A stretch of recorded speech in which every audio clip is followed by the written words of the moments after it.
This marks the 25th year of stories I have written about the elves at the North Pole, each year since 1996. The first story was called The Christmas Soap Opera, and the elves were engaged in making a bar of soap that Santa could use throughout the entire year. One of the ingredients in that soap was called bubbly, and it was also used in a beverage that the elves would drink when they had their big party after Santa returned on Christmas Eve from his long journey. So you'll hear a little bit about the bubbly in this story that I have written for this year. The story is called Chains of Wuving Links.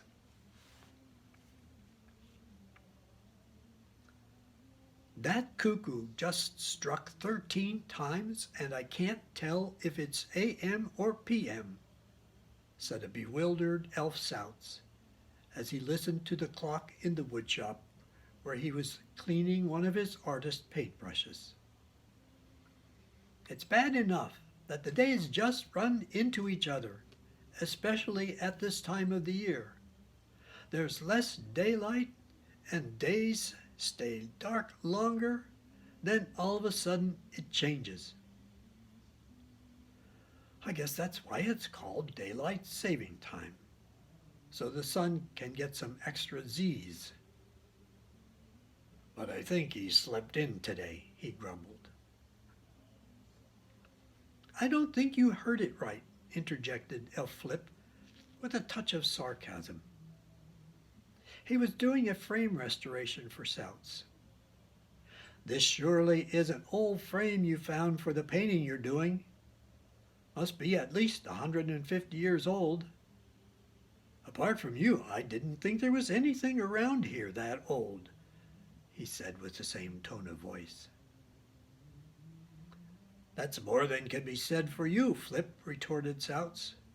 Well, got to get back to my easel, he continued as he made his way toward the door of the woodshop. Time's running out. Days are getting shorter, just like me. Well, just what are you painting? Asked Flip. You're not telling anyone. I'm working on this frame and have no idea what's going into it. Time will tell, Sauts chuckled as he opened the door. I still think it struck 13 times. AM or PM? It's time to get the clock fixed, he said with a big grin on his face as he closed the door. The cuckoo's probably right, thought Flip. It's always cuckoo around here, more at this time of the year. And especially this year with the problems of getting supplies. Over at the tech complex, Elf Nikoff was checking out supplies in the electronics section. He was having difficulty getting parts for the computer games. Now they were able to supplement that by producing them on the 3D printers. And they had enough raw material to do the job, but he was concerned about the amount of time that the printers were being used. And as of now, it was 24/7. And he was afraid they might not last with the increased usage, and they had no backups. Over at the bakery, Sweetie and Connie were assessing the supply of chocolate chips. Christmas won't be the same if there's a supply shortage of G's, Sweetie said as she held up a yellow bag. Right now, that doesn't seem to be a problem, responded Connie. We've got plenty. I can't imagine what we'd have to do if there is a supply problem, or if Elf Smidge eats more than his share, she said with a laugh. Santa would have to leave cookies at every stop instead of getting them when he delivered the presents. Now that would be a switch. Over in the Great Hall, many of the elves were wondering how the people would react to the situation that was caused by the supply chain difficulties. This Christmas, the expectations were much higher, that things would be much better than last year. The problems created by the COVID pandemic affected not only the physical health, but also the mental health of many children and adults. The virus and the uncertainty over its spread left many people in a state of, well, shall we say, dithering confusion. And add to that the question of whether there would be enough supplies to fill the requests in the letters to Santa that were spilling out of all those sacks coming into the mailroom. Fortunately, Elf Racer had come back from the post office in Maiden, Maryland to lend a hand. And helping him this year was Elf Sauts' sister, Ouweeze, who could finally come to visit her brother at the North Pole since she had retired from teaching. Everyone knew her because she is so helpful. Wherever there was a need, she pitched right in, doing whatever had to be done. No questions asked, no hesitation. The elves were frequently heard shouting, "We love Ouweeze." The uncertainty of the times wasn't helped by the weather in many areas of the world. Temperatures were above normal for December. Polar ice caps, which are so essential, especially at the North Pole, were melting. Who ever heard of a sled on pontoons? And there hadn't been any snow in areas that usually had large accumulations by this time of the year. And storms containing stronger winds, more than usual, were causing destruction in many communities. In general, people were having difficulty getting into the Christmas spirit. There seemed to be a lot of one thing in abundant supply: crankiness. It didn't take much for tempers to rise. People got impatient on the roads. They lashed out in public meetings without waiting to be recognized, and got assertive in lines at the grocery stores and other gathering places, sometimes even in the line to see Santa. Cranky was contagious, not courtesy. Well, Santa decided he needed to have a pep talk with the elves so they could set a good example. He was concerned about the Nan files, who was naughty and who was nice, concerned that they would get overwhelmed with naughty and crash. So he invited all the elves to the Great Hall one afternoon a week before Christmas to take a break from their duties and their responsibilities and have some cookies and hot chocolate, courtesy of Mrs. Claus. He also asked her if she would lead the discussion about maintaining a positive attitude, because he knew she was really good at saying just the right thing. Besides, the elves all had great respect for her. After all, she was like a mother to them.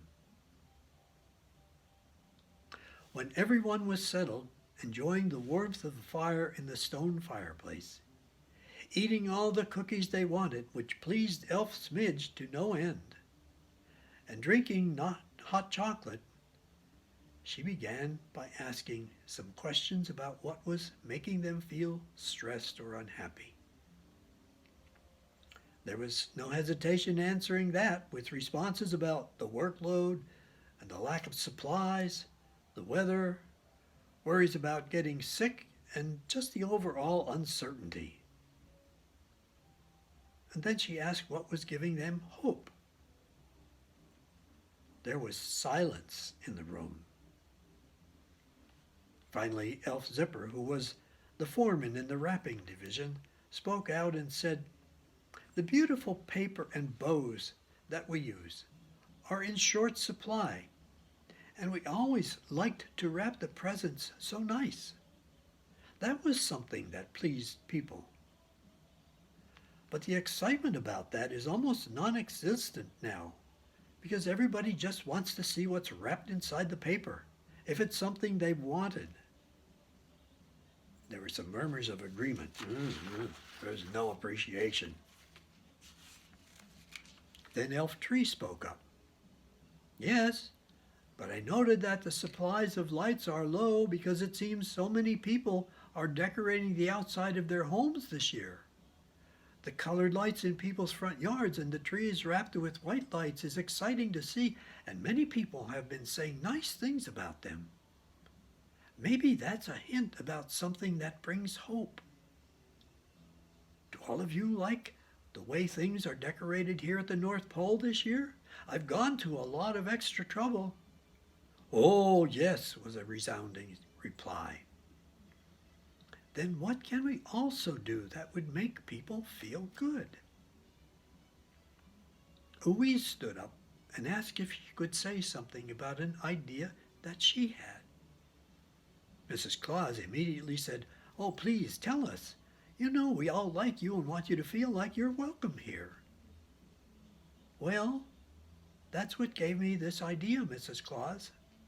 I do feel welcome here, and that's a good feeling. And you all compliment me and thank me when I help. Maybe that's the one thing we need to give to each other that we're missing out on. Maybe we just need to give each other more encouragement. You know, every year when I was teaching, we made some simple decorations that got hung on the trees in the homes of the children in my classes. We talk about a supply chain here with regard to the materials we use. How about if we make another chain, one like my students made? Now, maybe it's old-fashioned, but it takes very few materials and is quite simple. All you need is some colored paper, scissors, glue, a writing instrument like a pen, and a generous number of uplifting words. You cut the colored paper into narrow 1.5-inch wide strips about 4.5 inches long. Then you write words on them or short phrases of hope and happiness, and then you glue the ends of the first one to form a ring and put another strip through it, glue its ends, and insert the next one, doing the same thing until you've made a chain of assorted colors with a positive word or phrase on each link. And then you can give it to somebody. Or better yet, put it on the tree and ask everybody to read a link every time they go past it. That's a great idea, Tree said. Maybe we could make a packet with the materials and instructions in it and have Santa leave one at each home when he delivers the gifts. Put some sample phrases with the instructions like, "You are amazing," or "You brighten lives," or "You care," or "Remember, you're loved. You're one of a kind. Your smile is magic. Love is more powerful than anything." Or words like joy, happiness, peace, care, believe. "We should start doing that right now, with each other and with the world," said Automatic's twin brother, who had only come back to the North Pole recently when he was assured that they would try to get folks to place less emphasis on the material side of Christmas. "I'm doing this to remind you that I left here because I thought too much emphasis was being put on the commerce of Christmas. I think the solution this year in this situation is what was suggested by Ouweeze, especially with the supply chain problem. It's time to reinforce that message, and this is the perfect way to do it. I say we start right now. I know it's another task we have to do, but I'm sure we can do it." There was a hearty round of applause from all the elves as Elf Smidge, much to everyone's surprise, started to chant, to which everyone joined in. "We can do it. We can do it. We can do it." Mrs. Claus asked Zipper and Tree to get a group of the elves together to start making the packets to be left by Santa at each stop near the cookies and hot chocolate that were put out for him in the homes when he delivered the presents. Then she thanked everyone for getting behind Ouweeze's idea, and the band of elves started a chorus of "We love Ouweeze, we love Ouweeze," as they marched out of the great hall back to their workshops.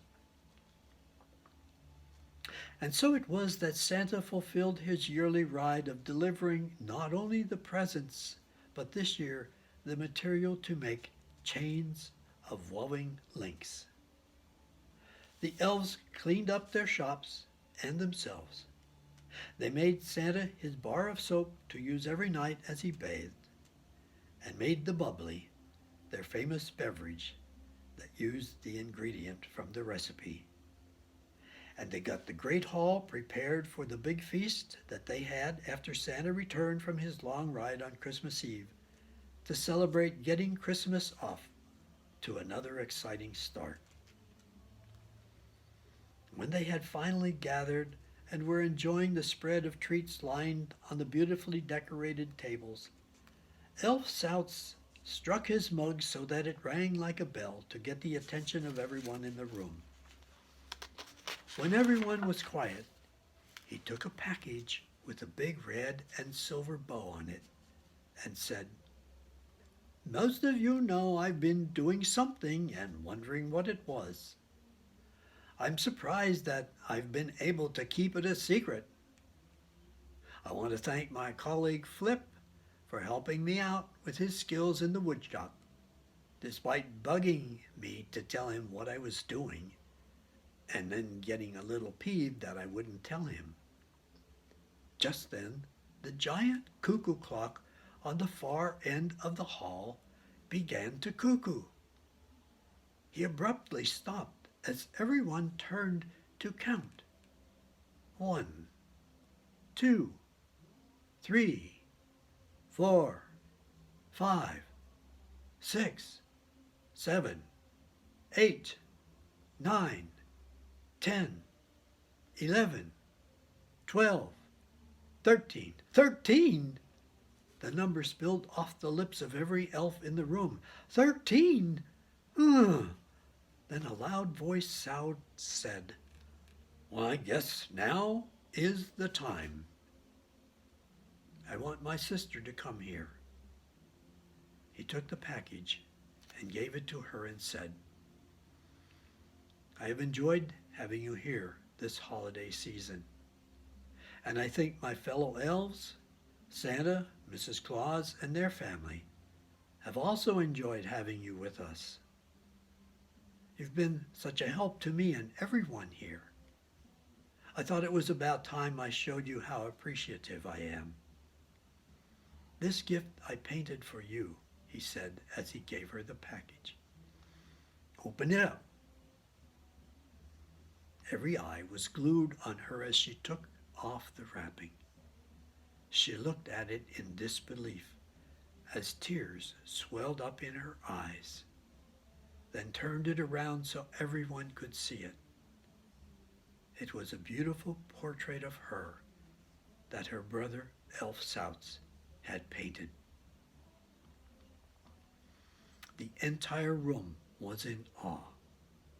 "We love Ouweeze! We love Ouweeze! We love Ouweeze!" everyone began chanting and clapping. Finally, after what seemed like forever, Santa raised his arms and said, "Your brother, our dear Elf Sauts, is such an amazing artist. We are so happy to have him in the company of elves, and we are grateful that you have joined us this year. Merry Christmas, Ouweeze, and Merry Christmas to all." And they all had a wondrous time.